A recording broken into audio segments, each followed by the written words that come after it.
Today, on The Power of Framing, we'll kickstart the week with a short story to frame a new virtue and gain a renewed focus. Are you ready? Let's step into the vault. Welcome to Monday.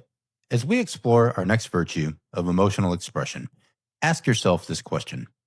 What story are you telling others when they see your face, hear your voice, and observe you in silence? The Emotional Quotient Inventory, or EQI, defines emotional expression as the ability to express feelings openly, both verbally and non-verbally.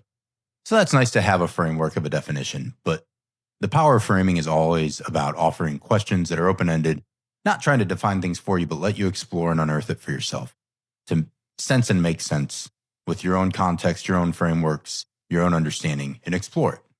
And also use some stories. This virtue, though, emotional expression, it is closely linked to the subscales in the EQI, and smartly so, of empathy, interpersonal relationships, and assertiveness. And that's because expressing emotion well isn't just about saying how you feel. It's about connecting. It's always about connection with other people, with the culture, with everything around you. And connecting through what you express, caring about how it lands, and having the courage to speak truth in love. That's something I'm trying to teach my daughters every day. And so today's episode, it's the power of framing emotional expression. Maybe we could just call it a tale of two thugs. And we're going to share a quick story about my oldest. She's got her own sense of thug, and my little one. And you definitely know that Karina is straight thug. So this little story of Arya and Karina, let me share that quick story. And this is what came to mind as I thought about framing this virtue for you. So the other night, Arya, my oldest daughter, came into this very space here inside the vault where you either see or hear me recording. And man, was she upset. I could see it before she spoke a word. Her emotional expression was through the charts. She was right on cue with what she was trying to express to me. And so I immediately sensed it. And without her asking, her younger sister had taken her painting canvas that she had just bought with me at the Kavadrop Mall, and she bought it with her own money. And her sister, the little thug, Karina, had drawn all over it without asking. So Arya was fuming. I could see the tears building up, the frustration swelling, and I just calmly asked her a simple question. I said, once you can control your spirit, can you tell me what you're feeling right now? So she sensed some calm, and leaders take a cue from that. You can set the stage for emotional expression in a healthy way. And Arya slowed down her breathing. She wiped the tears from beneath her glasses, and she said, I'm mad and I'm sad. And I don't think Karina meant to destroy my canvas, but I wanted to make something special, and it was mine. It wasn't hers. And in that moment, I saw the gap between feeling and expression closing in and becoming aligned in a healthier way for my daughter. And if we backtrack, the discipline that she's learned to come to me as her father before expressing herself, possibly in a harmful way, to her sister, is a runway that we could probably land this plane on for quite a while and unpack together. But she was expressing herself in a way that most adults and, let's say, world leaders struggle with all the time. So I was really proud of her. Not only did she express herself in a healthy and honest way, but she measured twice to cut once. She layered and balanced all of the interconnected subscales of empathy, interpersonal relationships, and assertiveness within her emotional expression. So I told her, I'm proud of you most of all for coming to me when you felt troubled and for telling me clearly and calmly. Do you think you could do the same with your sister if I call her in here? And so she gave me a north-south head nod in agreement, and I called in the little thug, Karina. And when Karina came in, Arya didn't explode, and she also didn't shut down. She just clearly said, when you drew on my canvas without asking, you really upset me because that wasn't yours to take, and it ruined something special. Next time, please ask before touching my things. It was straight to the point. There was no yelling, and there was also no silent resentment. It was just honesty, empathy, clear boundaries, and expressing her emotions in a raw yet composed manner. So that's our framing story this week.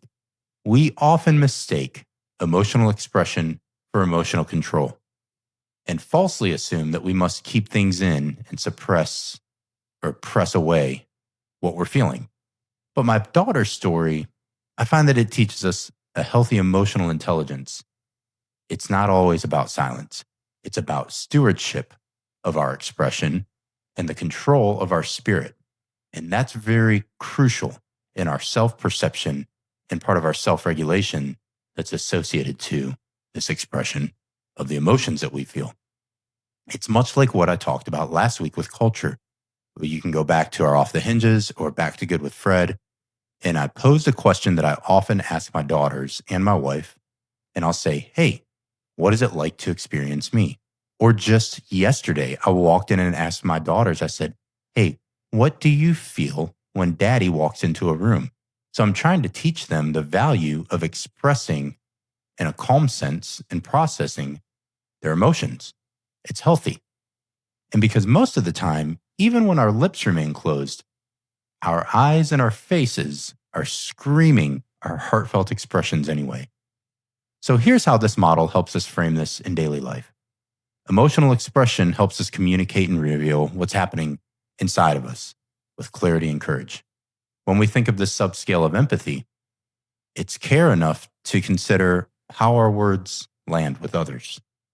And interpersonal relationships are interconnected because we want to express ourselves to strengthen trust, not to just win a moment or prove a point. We actually want to make a difference. That's hopefully our goal. And then assertiveness. We have to speak truth without aggression and also without apology. Aria did that very well. This is what happened. These were the boundaries. You encroached on them. You were wrong. But she did it in a calm way. And she did measure twice before she cut once. And when she made her cut, it was clean. And there was good restoration with her and her sister. And then it was good from there. So when everything works together, you get communication that builds connection, not control or not division. And I've seen this when I coach leaders and teams. I often see the two extremes. There's those who explode and those who implode. And both are reactions that cost clarity. Expression isn't a reaction. It's reflection, and then it's a thoughtful response in motion. The middle ground between silence and shouting is where courage can meet compassion. And the nonverbal cues are often more telling than the chosen words. The eyes truly are the window to our souls. So at home, I'm reminded that my daughters are watching how my wife and I model this more so in our behaviors and our mannerisms and in our deeds than just the words that we say. We say it a lot recently. The fruit's going to tell you what that thing is rooted in and what the source of that actually is. So if I raise my voice with my daughters, they learn the deafening chasm that's created by more volume.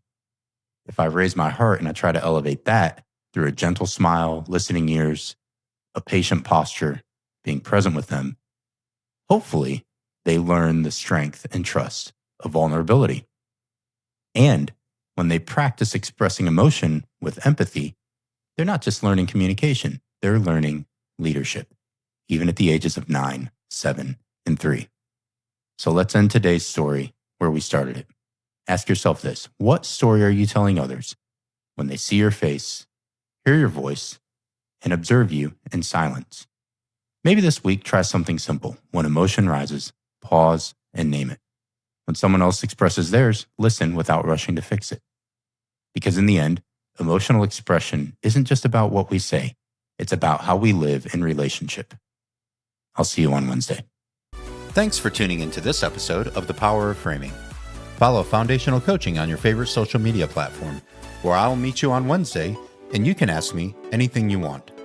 I'm honored to be a part of your story today, and I'm proud of your growth, my friend. I can't wait for our next time together, exploring the vault.